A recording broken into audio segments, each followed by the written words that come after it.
I'm Jimmy Lewis, and this is a little tour of how I got to where I'm at. I'm in my garage in California, and I saw my number plates hanging up, and I thought I will give you a little tour of how this all happened.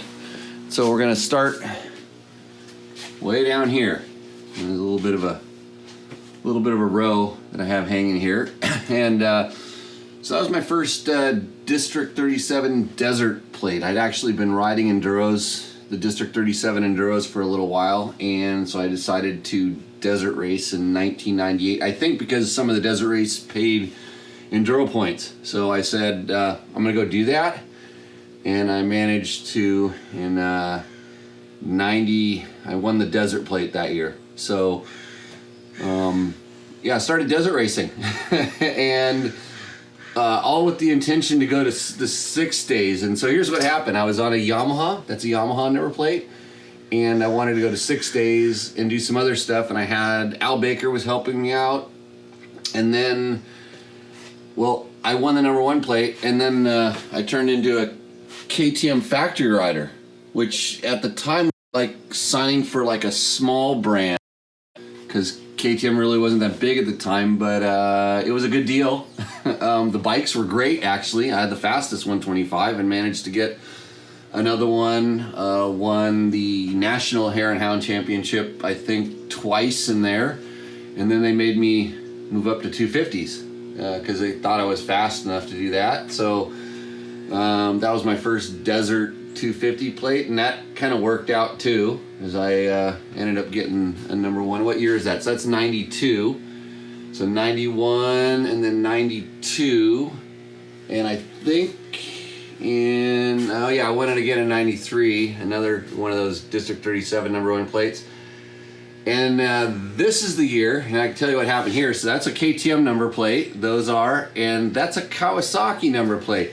That little company I was riding for, KTM, kind of went bankrupt, and there was no more bikes, no more factory riders, and I was out. And I actually got hurt, and I kind of quit for a little while. I started working at Cycle World magazine, testing motorcycles then, and but then I got bored, and I went in 95. I got a Yamaha.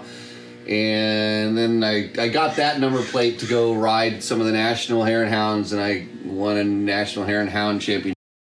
Right around this zone here, I was ISDs, and I got interested in something else. I got interested in rallies, and the rally zone is up here. I was actually really interested in doing that, but that took a little while. And thank God for Franco Cherby's.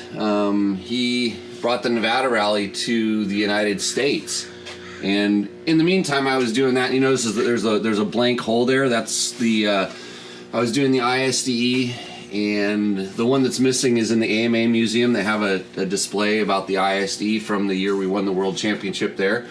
But I was doing some ISDEs, and I was able to do some Nevada rallies, which it was all perking my interest to go to Dakar. I even got a chance to go do the Incas rally with a teammate, Arnaldo Nicoli, back in the days. But here was kind of when I was a magazine guy, and I was goofing around racing some arena cross for stories. I actually raced a national. I qualified and rode the Hangtown National in, I wish I remember what year, 96 I believe it was. And I actually raced this bike at the Border Cross motocross race up in Mammoth, and that rock is courtesy of Mike Metzger. He got the big old rock up. It was one of the best days of Mammoth in my life. The track was epic. I have a history of Langtown. Let's see, 1900 Langtown. That was off of my little mini bike. Again, kind of my goofing around era. I was always goofing around, but there. That's off the XR100. We did the Baja 500 on, and that year I rode with Johnny Campbell and got second in the Baja 1000 on an XR 600. I got to do the 2K beach race. I think I was top 20 in that. I rode a factory Yamaha, which was super awesome.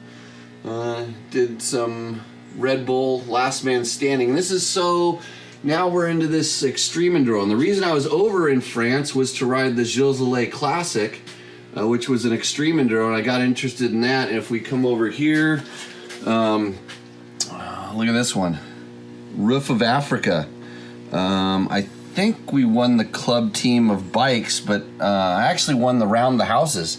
This needs a little bit of a polish. That's a a little bit beat up. So always had the interest in the extreme enduros. I finished the very first last man standing here in the United States, and then proceeded to tell them it was too easy. That's Heather's number plate from back in the day. What year is that? 93. That's on her off of her KDX 200.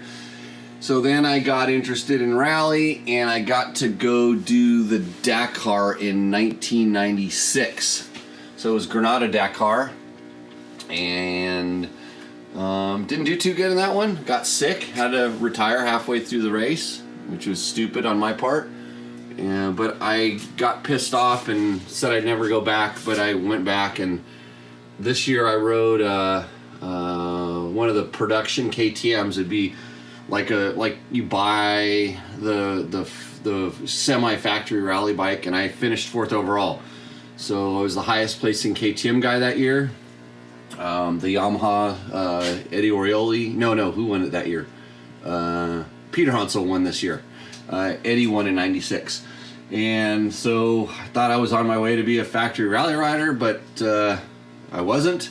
I went back to doing magazine stuff, and in the meantime I got lucky. No, I didn't. We worked hard and won the Baja 1000 one year with Johnny Campbell. That was 98, so I have one of those. I won that trophy right there in my backyard on a mini bike. But other kind of lots of fun stuff, and here's some of the other ones. This is from that Gilles Classic that I was talking about. That race kicked my ass. I tried it 2 times, never finished it. It was a tough one. That's the Incas Rally one. Last man standing again. And then let's see, Romaniacs. This is the race that made me quit. I'm done after that one.